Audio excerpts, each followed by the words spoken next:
Good morning everybody, welcome back to the channel. And I thought I'd feature my 1975 Austin Allegro Series 1 1100 because I've now done 1,000 miles in this car, so I thought it would be a good opportunity to tell you all how that 1,000 miles has been, what I've had to do to the car, how I'm finding it to live with, and all of that. So stay tuned and I'll go through it with you. So we'll start with mechanically and what's needed doing to it. There hasn't been a lot. You guys who watch the channel will know that. So one thing that I had to do was to replace this electric fan switch. Sorry about the traffic. The reason for that is because I wasn't convinced that the fan was coming on, because the temperature was getting about 3/4 on the gauge, and I was thinking surely the fan should be kicking in by now. But then when I did some research on the Allegro forums, it found out that was quite normal.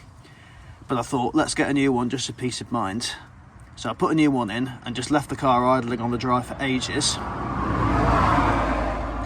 and the fan kicked in. I'd already tested it, because what I did is I took this off here. I need to replace this. I've had to put some insulating tape around it to protect it. And you short the wires out with a screwdriver, as you've seen on the video, and then if that activates the fan, then you know that if there is anything wrong, then the sensor is to blame. Another thing that I had to look at was the starter motor just down here, because there was one occasion where it seized. It freed itself up again quite quickly, but I thought, let's investigate. So what I did is I took off the bolts. There's just two bolts, one just at the top you can see there, other one underneath it, and can't really see this very well with this angle, but the feed wire on the front, I disconnected that. I just greased it up, greased the shaft, put it back on again, and no problems at all since then. And something else I also did when I was doing the coolant repairs, I thought it would be a good idea to first of all clean the coolant tank out, because it was a bit manky, and then also put some new blue coal coolant inside it. So I flushed the whole system, got rid of any crud that was in the radiator. As you can see, it's still quite a new radiator on this one. And yeah, that's got the temperature down on the gauge. It's now running about half, whereas it was higher than that before. So I think that certainly has had a really good effect. So that was a job well done. But that literally is all the mechanical work this has needed. I spent a bit of money on some spare parts, so a couple of clutch parts, a slave cylinder and a master cylinder. There was a bit of travel on the clutch pedal, but I think that's a characteristic of the Allegros. So I spent about £150 on those combined, just to have spare parts in case they were needed. Now what about practicality wise? Well, as you can see, as I mentioned in the previous video, on Simon's channel actually, Smashing Pistons, so check him out if you haven't seen him before. Top bloke Simon is.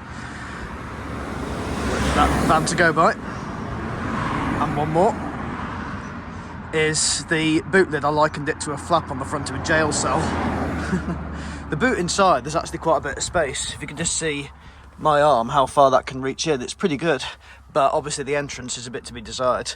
The biggest mistake they made with the Allegro, British Leyland, is without a doubt is not putting a hatchback on it, because you can just see the difference it would have made to its practicality.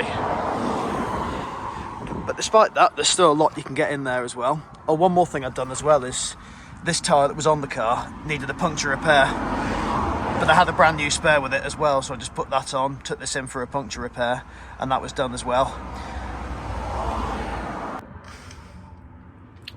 So as you can see, I'm now sitting in the back, and practicality wise it's pretty good. I'm just under 6'2", and yeah, the legroom isn't plentiful, but that's behind my driving position, but it's all right enough. The seats are comfortable, easy to move around in here, you're not really restricted too much. Yeah, you can carry 4 people, maybe even at a push 5 in the back of here quite happily. I've had 4 people in here a few times. Gives you a good view of the front as well. The driving position's good. Some people talk about these vinyl seats being uncomfortable, but to be honest, I've not found that. Sometimes your right leg gets a slight ache, but nothing really that's too bad. If you just move your leg around slightly, it's fine. Typical now, isn't it? As soon as I come inside the car, no cars start coming by. You can see there the parcel tray area. That's a big tub of Vaseline there. Just to give you an idea from size perspective. Because this is the basic trim of Allegro, there would usually be a glove box there if it was a higher spec. But there's still a lot of space you've got to put things in there. The heater is really good as well. That works well. It warms up pretty quickly. The heated screen is fantastic as well. Again, it takes a little bit of time to get going, but once it is going, it's very good. Gearbox, you know, it's a bit notchy for you know, as any A series engine is usually, but it's fine. You know, it's you can get the gears into it quite easily. Third can sometimes take a bit of getting used to, but if you're gentle with the gear stick, it will go in itself. Just be gentle with it and it'll go where it wants to go, which is obviously the next gear up. Cigarette lighter as well, you can just see there, that is an extra that was added in, and that is very useful when it comes to, you know, charging your phone or anything like that. But yeah, practicality wise, this is very good. So I think what we'll do now is we'll get it on the road and we'll talk about how it is, what's it like to live with from a driver's point of view.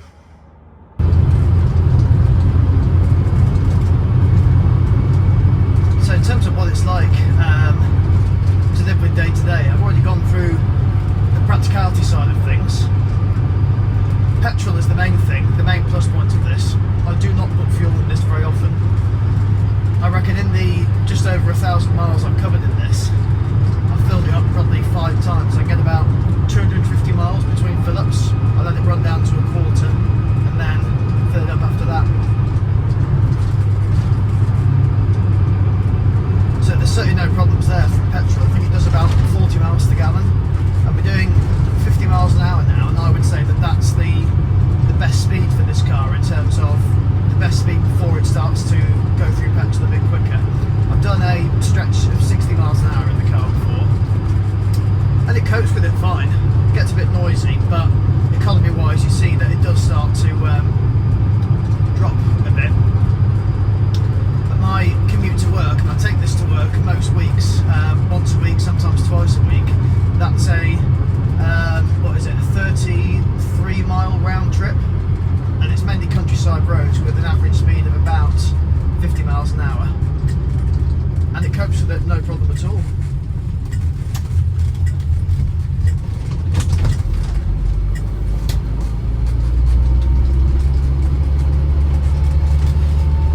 I should talk about the door mirrors as well. They're classic car door mirrors, so as you can expect they aren't the best. I do need to find a way of trying to adjust those. I have done some work on the wipers as well, as you guys have seen. I have found the best wipers for this car, and that's Bosch 13s I find is the best.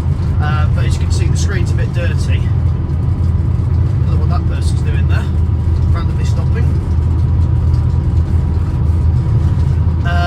But I do need to give the washers a bit of attention, because I did put a new washer on the driver's side because nothing was coming out of it, and now there is water coming out, but they seem to have the velocity of water seems to have gone down, so I need to look at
boot floor as well, again classic Allegro weak spot, but there was just a bit of welding on the sills and there was one little bit on the floor pan. So despite the fact it was being used as a daily driver for 7 years and being kept outside and mainly in all weathers, structurally it was still pretty good.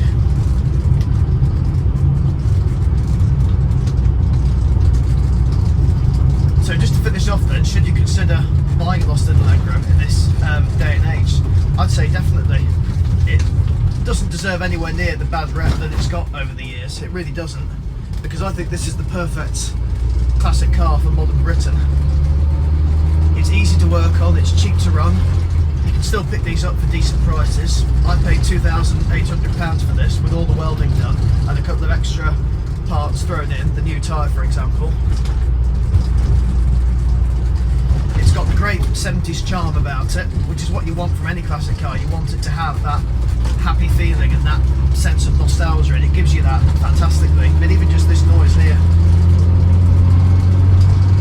just the noise of the A series, and the A series is one of the most quintessentially British engines that you can have. It lasted a long time and very reliable as well, because this isn't just reliable for a classic car, it's reliable full stop. This has never ever, or very rarely, failed to start. The only time was that starter motor seizing, and within an hour it had freed itself up and I was able to start it again, and that was at home as well. But every other time this has started. I've not had to do anything with the points at all. It still runs on points, but because it still starts very well, I've not touched them, just because there's been no need to. I've had the top off the distributor cap obviously, and just checked that everything's all right there, it's all clean and everything. But if it's not broke, don't fix it. Don't mess around with it unnecessarily. Obviously inspect it regularly, so every week I do the fluid checks, you know, the coolant, the oil, the clutch fluid, the brake fluid, and that's a quick, literally minute job. Really, really easy to do, and there's not been any issues with that at all.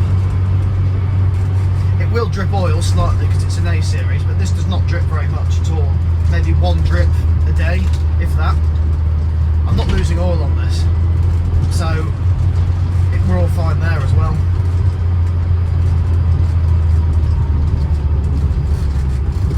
So this has been a very, very hassle-free car to own. I'm hoping it carries on that way.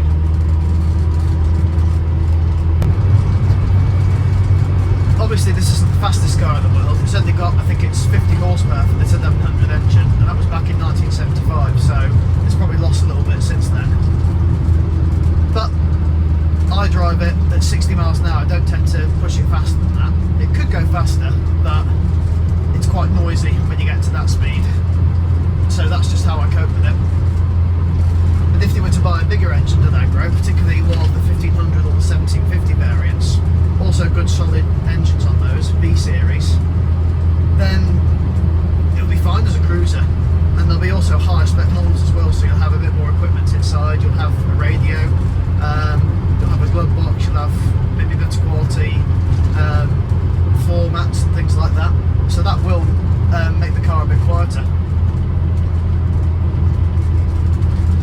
Yes, you have to put your foot down to get it up to speed, of course you do, but once it's there, it's fine. And even though it's not fast, it doesn't feel like it's a lazy car. It's eager, it tries hard.